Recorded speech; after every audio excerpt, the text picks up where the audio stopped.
The Age of Innocence by Edith Wharton. Book 1, Chapter 6. That evening, after Mr. Jackson had taken himself away, and the ladies had retired to their chintz-curtained bedroom, Newland Archer mounted thoughtfully to his own study.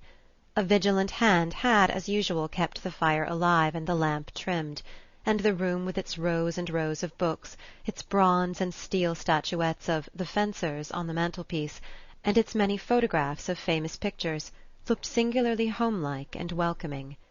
As he dropped into his armchair near the fire, his eyes rested on a large photograph of May Welland, which the young girl had given him in the first days of their romance, and which had now displaced all the other portraits on the table. With a new sense of awe he looked at the frank forehead, serious eyes, and gay innocent mouth of the young creature whose soul's custodian he was to be. That terrifying product of the social system he belonged to and believed in, the young girl who knew nothing and expected everything, looked back at him like a stranger through May Welland's familiar features, and once more it was borne in on him that marriage was not the safe anchorage he had been taught to think, but a voyage on uncharted seas. The case of the Countess Olenska had stirred up old settled convictions and set them drifting dangerously through his mind. His own exclamation, "Women should be free as we are," struck to the root of a problem that it was agreed in his world to regard as non-existent. Nice women, however wronged, would never claim the kind of freedom he meant, and generous-minded men like himself were therefore, in the heat of argument, the more chivalrously ready to concede it to them. Such verbal generosities were in fact only a humbugging disguise of the inexorable conventions that tied things together and bound people down to the old pattern. But here he was pledged to defend, on the part of his betrothed's cousin, conduct that, on his own wife's part, would justify him in calling down on her all the thunders of church and state. Of course the dilemma was purely hypothetical. Since he wasn't a blackguard Polish nobleman, it was absurd to speculate what his wife's rights would be if he were. But Newland Archer was too imaginative not to feel that, in his case and May's, the tie might gall for reasons far less gross and palpable. What could he and she really know of each other, since it was his duty, as a decent fellow, to conceal his past from her, and hers, as a marriageable girl, to have no past to conceal? What if, for some one of the subtler reasons that would tell with both of them, they should tire of each other, misunderstand or irritate each other? He reviewed his friends' marriages, the supposedly happy ones, and saw none that answered even remotely to the passionate and tender comradeship which he pictured as his permanent relation with May Welland.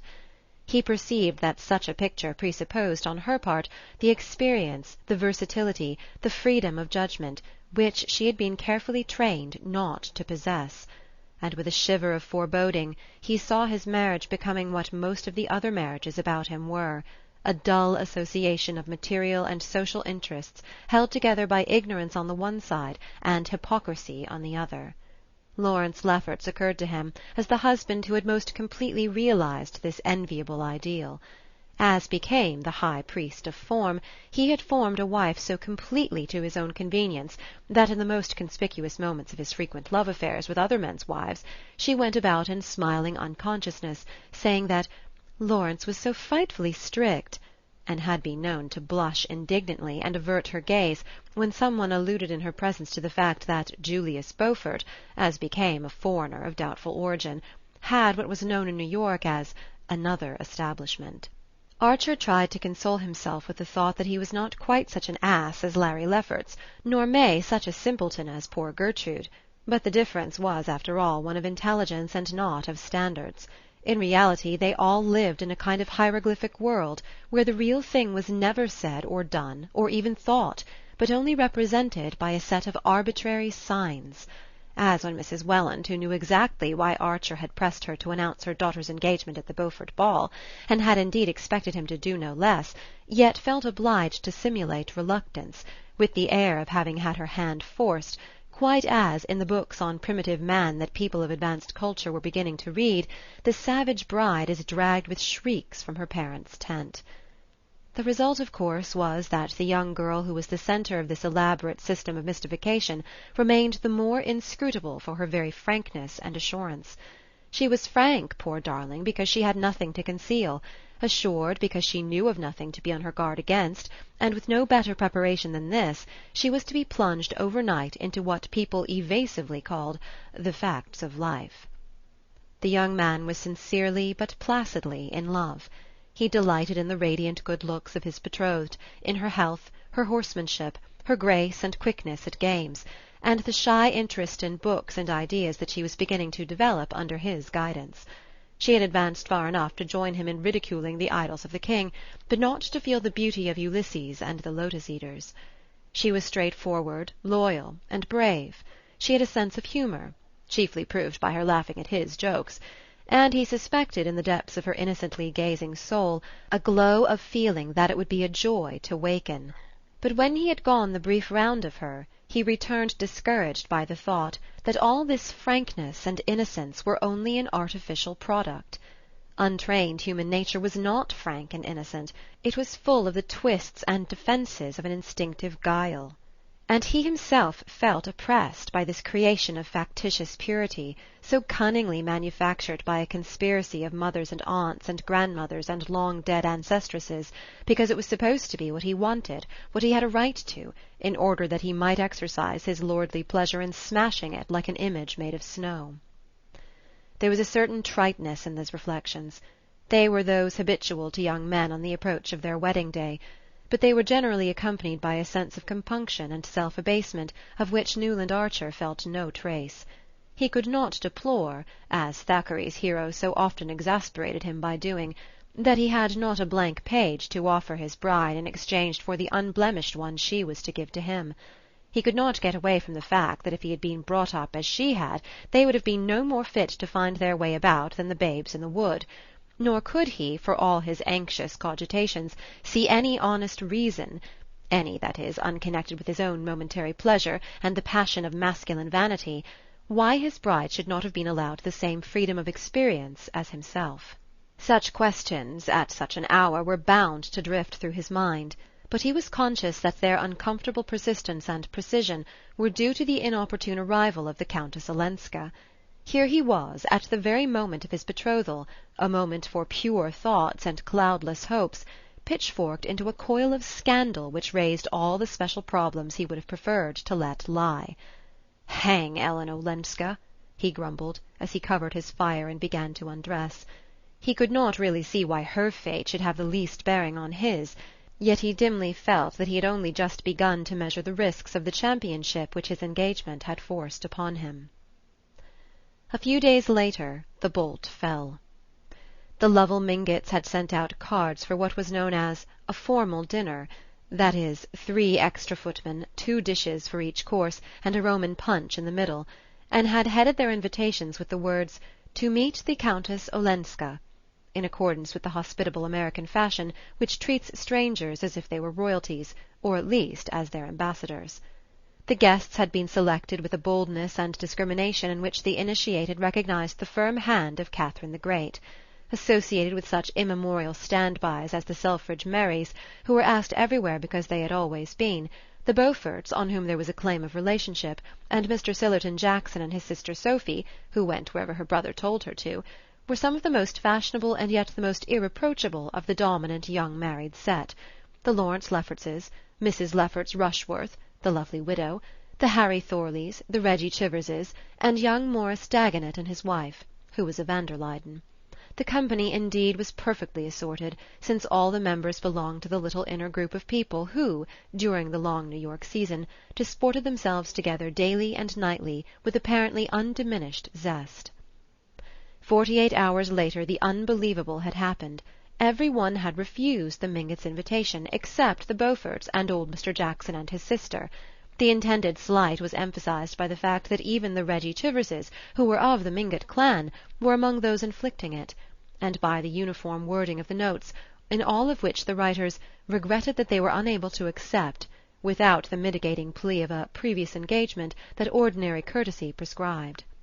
New York society was, in those days, far too small and too scant in its resources for every one in it, including livery stable-keepers, butlers, and cooks, not to know exactly on which evenings people were free, and it was thus possible for the recipients of Mrs. Lovell Mingott's invitations to make cruelly clear their determination not to meet the Countess Olenska. The blow was unexpected, but the Mingotts, as their way was, met it gallantly. Mrs. Lovell Mingott confided the case to Mrs. Welland, who confided it to Newland Archer, who, aflame at the outrage, appealed passionately and authoritatively to his mother, who, after a painful nod of inward resistance and outward temporizing, succumbed to his instances, as she always did, and immediately embracing his cause with an energy redoubled by her previous hesitations, put on her grey velvet bonnet and said, "I'll go and see Louisa van der Luyden." The New York of Newland Archer's day was a small and slippery pyramid, in which as yet hardly a fissure had been made or a foothold gained. At its base was a firm foundation of what Mrs. Archer called plain people, an honourable but obscure majority of respectable families, who, as in the case of the Spicers or the Leffertses or the Jacksons, had been raised above their level by marriage with one of the ruling clans. People, Mrs. Archer always said, were not as particular as they used to be, and with old Catherine Spicer ruling one end of Fifth Avenue and Julius Beaufort the other, you couldn't expect the old traditions to last much longer. Firmly narrowing upward from this wealthy but inconspicuous substratum was the compact and dominant group which the Mingotts, Newlands, Chiverses, and Mansons so actively represented. Most people imagined them to be the very apex of the pyramid, but they themselves, at least those of Mrs. Archer's generation, were aware that, in the eyes of the professional genealogist, only a still smaller number of families could lay claim to that eminence.